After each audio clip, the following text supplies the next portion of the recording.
Olá, seja bem-vindo a mais um vídeo do canal. Ouça a seguinte afirmação: depressão é excesso do passado, ansiedade é excesso do futuro. Então, o que é o presente?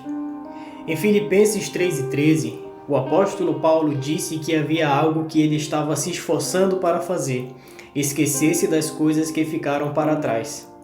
Podemos imaginar que Paulo tenha tentado corrigir os erros do passado e viu que isso era impossível fazer. Antes de conhecer a Jesus Cristo, ele era um homem mau que mandava prender e matar cristãos da sua época. Imagine o arrependimento que ele deve ter sentido ao ver que ele matou o povo que agora era sua família. E como ele conseguiu superar isso e ainda ser um homem usado por Deus, livre de condenação e culpa? Ele responde no versículo seguinte: prossigo para o alvo, pelo prêmio da soberana vocação de Deus em Cristo Jesus. Paulo decidiu que havia somente uma coisa a ser feita com o passado: entregá-lo para Deus. E só havia uma coisa a ser feita no seu dia a dia: viver para Deus, atendendo o chamado de pregar o Evangelho, amar ao próximo e ao Senhor acima de todas as coisas. Quando colocamos Deus como prioridade em nosso ser, Ele toma nossas confusões e as transforma em milagres, além de usar os nossos erros para o nosso bem, se confiarmos nele. Em Isaías 61:3, diz que Deus nos dará uma bela coroa em vez de cinzas.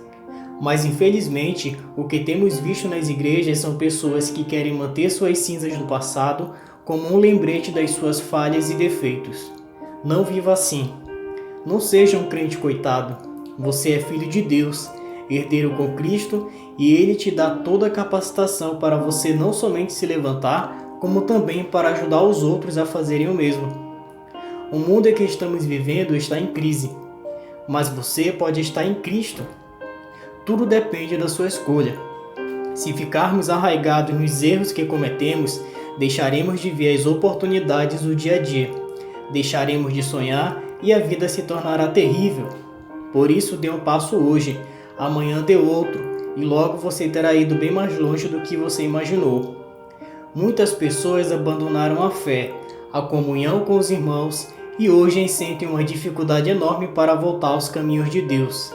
Eu sei o que elas passam. Hoje eu tenho falado de Deus, mas houve uma época em que eu estava em crise. Para mim, tudo era difícil. Tudo que eu havia planejado aos meus olhos não haviam dado certo. Pessoas próximas a mim não me davam força em meus objetivos, e muito menos ao meu Deus. Com isso, os conflitos em minha mente me desgastavam, me jogavam para baixo, e minhas fraquezas me faziam questionar se Deus realmente queria alguma coisa comigo.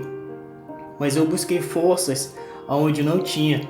Tentei enxergar além dos problemas e principalmente clamei todos os dias: Deus, me perdoe e me dá sabedoria. Quero muito fazer sua vontade e ser usado em suas mãos. Eu creio que as suas promessas não falham e que um dia eu vou me levantar daqui. Hoje, após alguns anos, eu entendo que Jesus não escolheu os mais perfeitos e habilidosos de sua época, mas escolheu aqueles que querem acertar na vida, aqueles que queriam ser alguém. E eu louvo a Deus porque para Ele tudo continua sendo da mesma forma. Ele ainda escolhe aqueles que não são para confundir os que são. Ele escolhe os fracos para confundir os fortes. E Ele escolhe as coisas loucas deste mundo para confundir os sábios, conforme diz em 1 Coríntios capítulo 1, versículo 27 e 28. Esqueça o que passou e avance para o alvo que é Cristo. Todo o resto irá passar. Mas aquele que fizer a vontade de Deus permanecerá para sempre. Além disso, deixe a ansiedade de lado. Se para tudo tem um tempo, então basta esperá-lo dentro da vontade de Deus. Viva o presente, o seu passado morreu e seu futuro está nas mãos de Deus. Assim me despeço desse vídeo dizendo: fique na paz com o Senhor e até o próximo, se Deus permitir.